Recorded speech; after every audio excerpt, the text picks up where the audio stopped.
My dear brothers and sisters, my name is Joseph Ozigis Akomodi. I am here to basically ensure that I address the issue. I am the founder and CEO of Ebira Vonya International. I'm here to address some vital issues in Nigeria, especially the issue with Ajaokuta Steel Company. That will be the topic for today. This very particular topic that I am addressing, there's a version in Ebira language that has already been published on YouTube. You can look for it and just type Ebira Vonya International or Ajaokuta Steel Company, Ajaokuta Steel Project on the YouTube. You'll be able to find it. The reason why I'm addressing the issue of Ajaokuta Steel Company started way back in the 70s.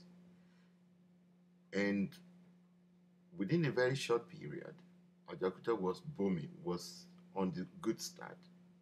But the moment Shehu Shagari left the government, it becomes a dump site. And Ajaokuta is almost completed. As we're looking at the tape that our brother Bashir,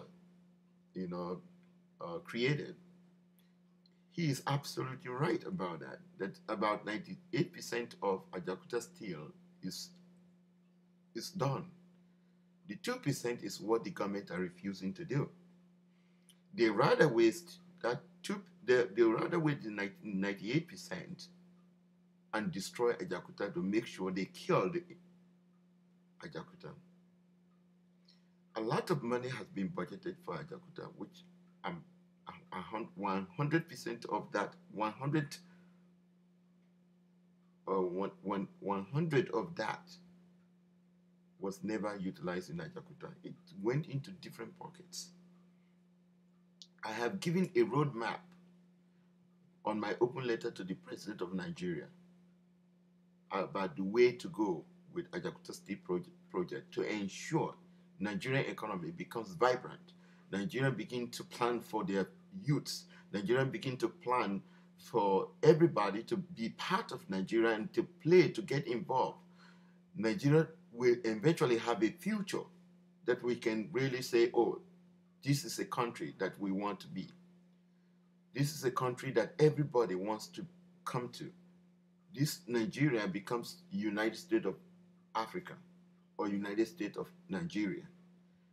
This country becomes a country that every part of the world, just as people are hungry to go to United States, will be hungry to be coming to Nigeria because of life, hope for progress, hope for livelihood will be all booming in Nigerian economy. The major avenue for industrialization in any nation is steel production. Any country that is blessed with steel is blessed with everything. Any country. Could you imagine Japan have no iota of steel, yet they would travel to Russia, buy Russian steel, and on the way, they are working to process and reprocess their steel that they bought from Soviet Union. And because of that, Japan is one of the most industrialized countries in the nation, even though they don't have the mineral resources that they needed. They don't have it. But Nigeria, we are blessed with everything. We are blessed with oil. We are blessed with different mineral resources. We are blessed with the purest iron ore in Okene. And we are blessed with the steel plant. Why are we going to let that thing go to waste? We shouldn't. And the only way we can make that in is for every Nigerian, Ebira, every Ebira nation, every Ebira people, whether you are in Okene, not in Okene, Kotonkafe, Edo, Mozuma, Baji, everywhere you are, we must rise up. We must And it's a must that we must rise up and demand our government to invest in Ajaokuta, not selling Ajaokuta to anybody or any company. No genuine company in the world will come to buy Ajaokuta Steel Plant in a country that is not economically buoyant. One, in a country that has no future, in a country that is usually governed by dictators, in a country where it's very fragile. Nigeria is a fragile country because we are known all over the world as one of the most corrupt countries in the nation, in the entire world. In lieu of this, I am asking everybody, every Nigerians, to rise up, wake up. All Ibiras, we have to start this because this is in our land. We have to start the crusade and get other Nigerians to get involved. If we, the Ibiras, all over Nigeria, did not start to crusade about Ajaokuta Steel, no one will. It is only when you know or when you address the issue and make other people realize the importance of the steel plant for Nigerians and for Nigerians as a whole that people will begin to take you seriously. Those of us who owns the land, who lives in that land, and those, if we keep our mouth shut and refuse to address the issues that we need to address and open the minds of all Nigerians to see the importance of Ajaokuta Steel, not because when Ajaokuta is created, it's going to benefit Ibiras or it's going to benefit every members of Kogi State. It's going to benefit the whole Nigerian youth.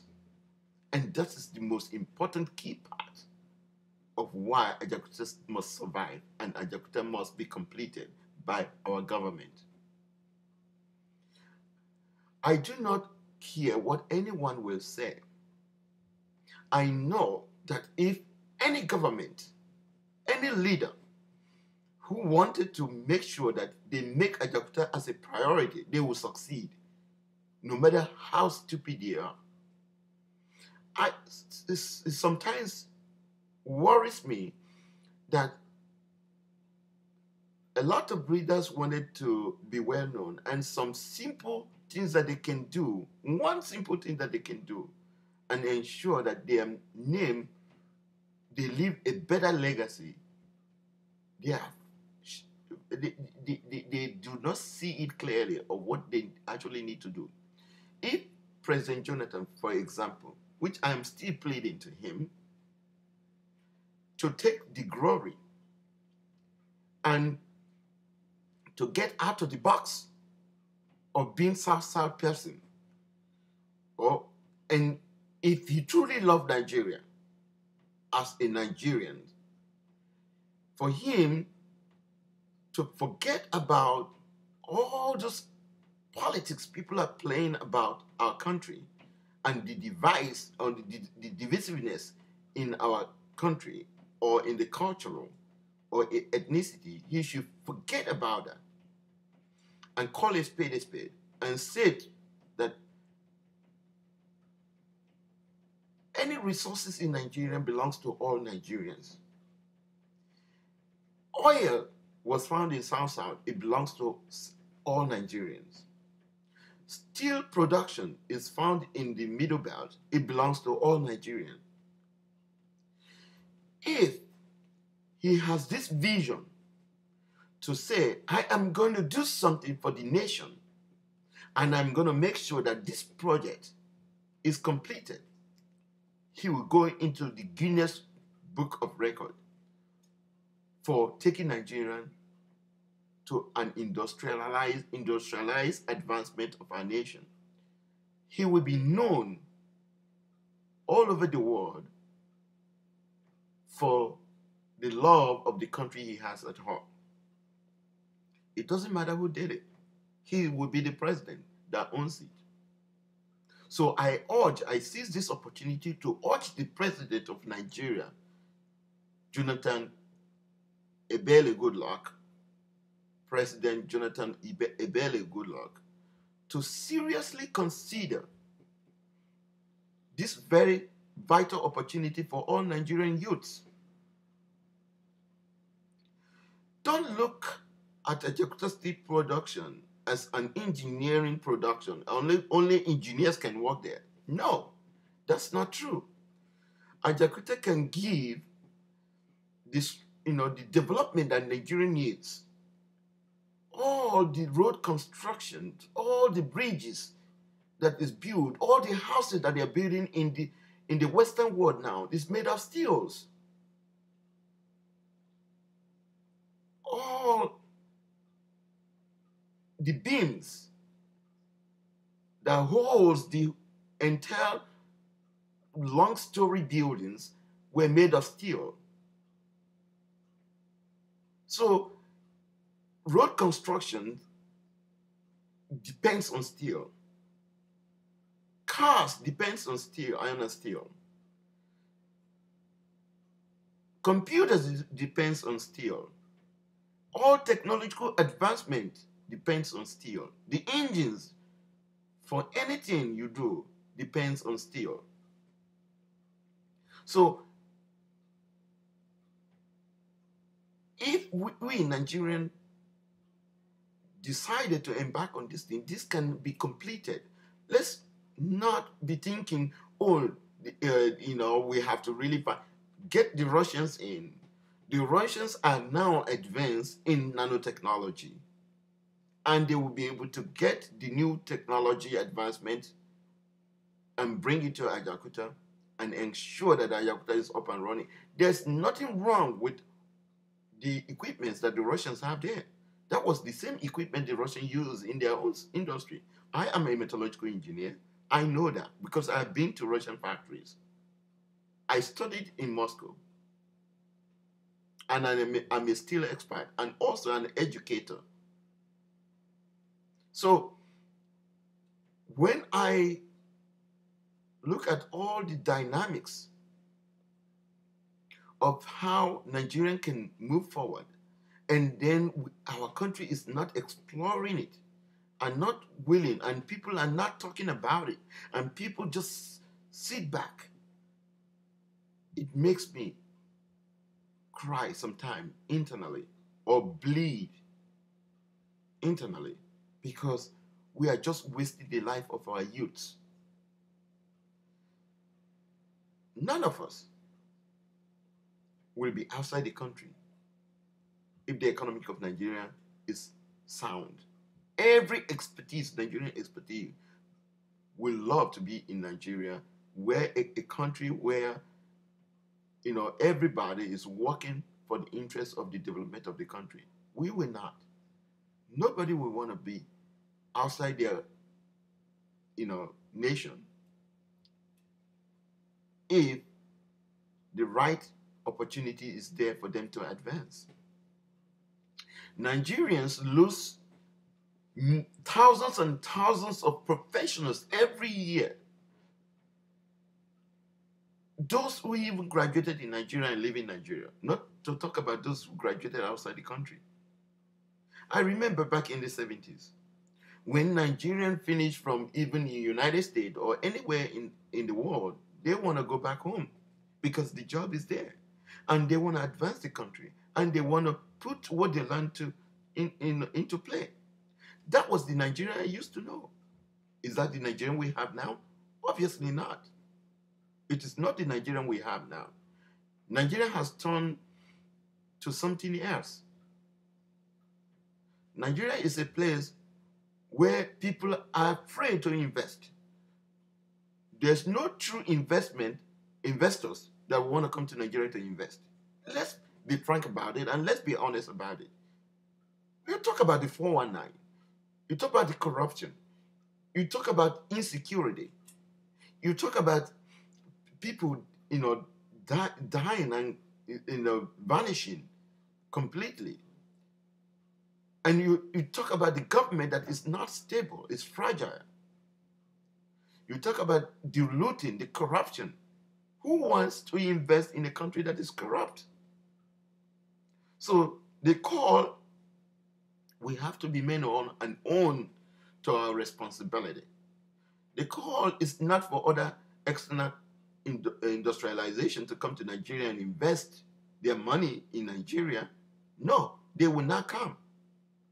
The only people that will come to Nigeria to invest in Nigeria is those who knows that we are corrupt and they want to come into Nigeria and make it because the whole country is corrupt. So let's begin nation building at this moment. Let's begin nation building. Let's sacrifice. Let's do some sacrifice. Everybody, let the government begin to cut up all this bogus salary or allowances that our government, our ministers, our senators, our House of Reps, our presidents are all getting. Let's begin to look into it critically. Do we really need the number of senators we have in the state?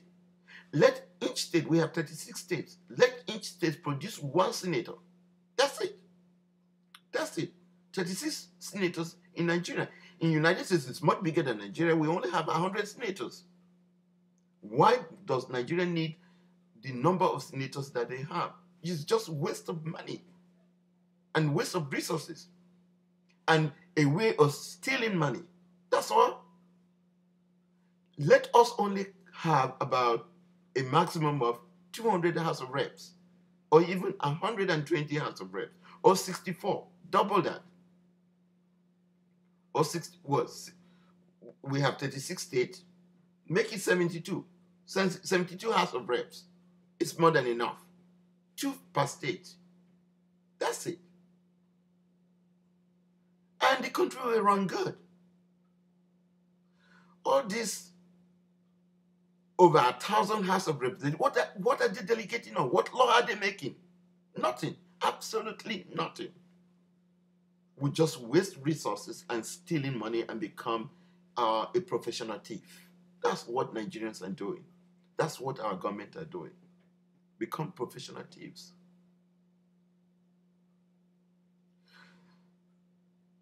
We need to start the nation building, and we have to take Ajaokuta Steel Company very seriously. It is the future of our youths. It is the future of the generations and generations to come. Let's embark on it because our forefathers embarked on something positive for us. Even the struggle through the independence alone was a positive one. It was good. The reason behind it was good. But because of our corrupt nature, the country has always heads down for destruction.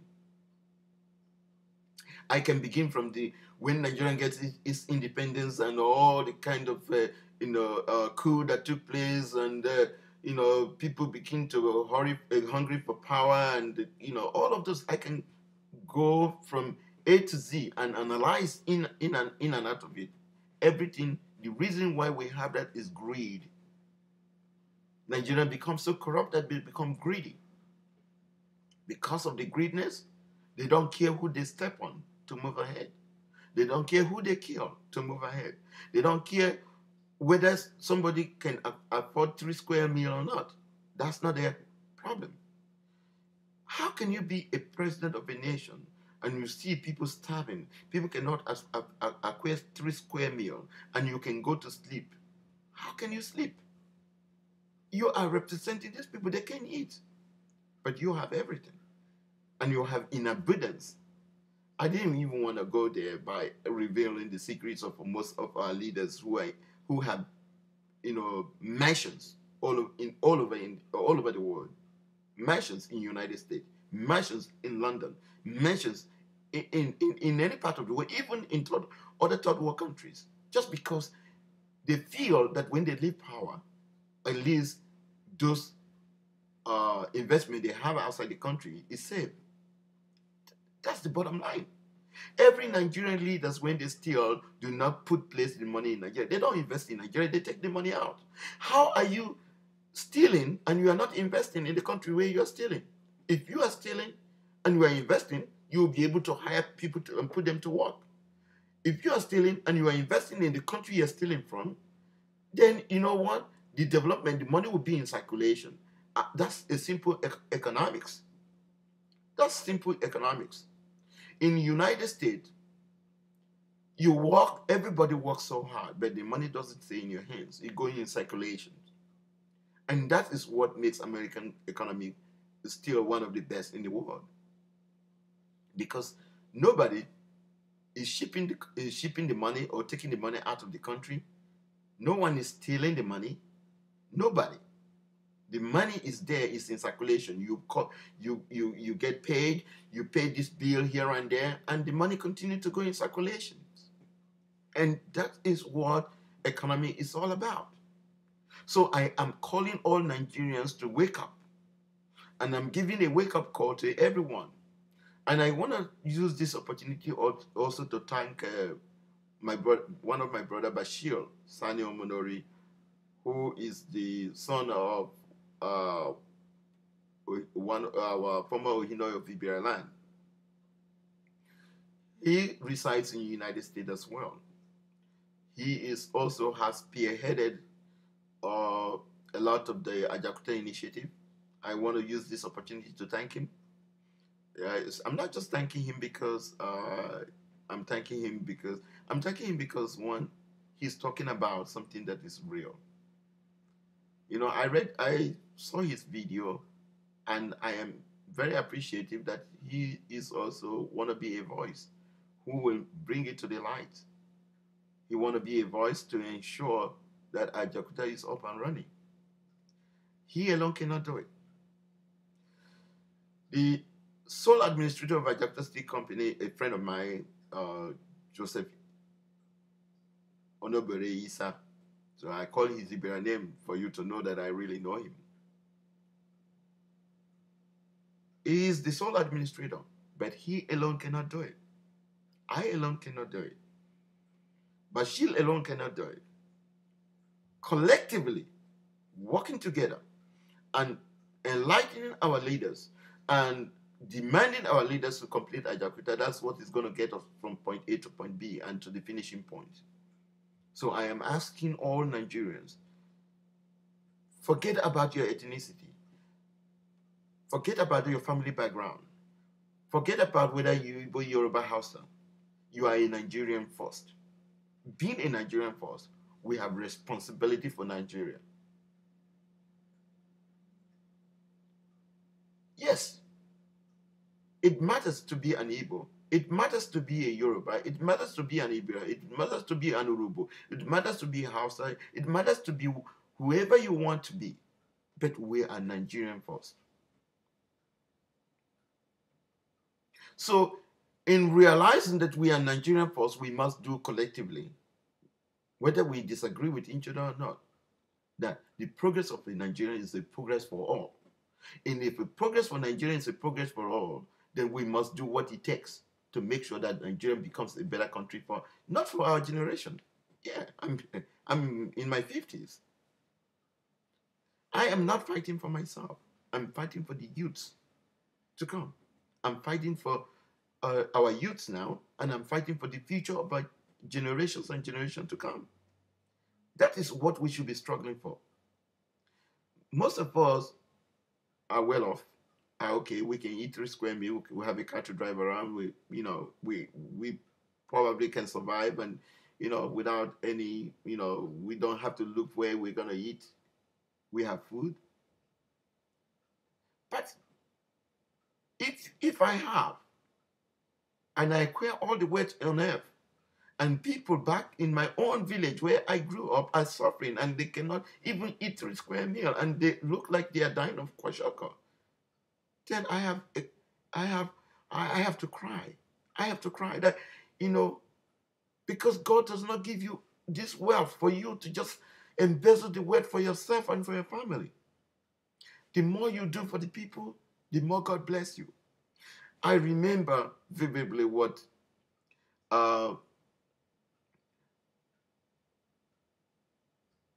Abiola had said. And he said it arrogantly, but it makes sense. It's an arrogant statement. I consider it arrogant. Some people may not. That the hand that giveth is always on top of the receiver. That the more you give, the more you get. And let us not be thinking of how to just give food to people. Let's think about how to train our youth and mold their mind so that they become fishermen, not to just go give them fish. Don't give them fish. Teach them how to fish so that they also now take that skills and make it their own. The more we do that, the more our youths advance and the more the country will progress and the more enlightenment we see. So I am asking the entire Nigerians to come together as one entity and to demand our government to focus on our steel plant and salvage that company for now. Tomorrow is too late. Let's begin now. All the allocations being given to all our House of Representatives and the senators should be cut out. That money should go back into Ajaokuta steel production. Everything, we have give Joe Issa 2 years to complete Ajaokuta, to bring it up and running. But support him with all the resources he needs, with the money. And for all of us to sacrifice, to start nation building now. Let's start the nation building now. I urge you, President Jonathan, good luck. I urge all Nigerians, youths. I urge all Nigerian professionals. I urge every one of you to speak out for Ajaokuta, to voice out so that we can take this steel plant to the next stage, because steel production is the future of any nation, and we want Nigeria to move forward. God bless Nigeria, and God bless us for all. Thank you. Thank you, and thank you.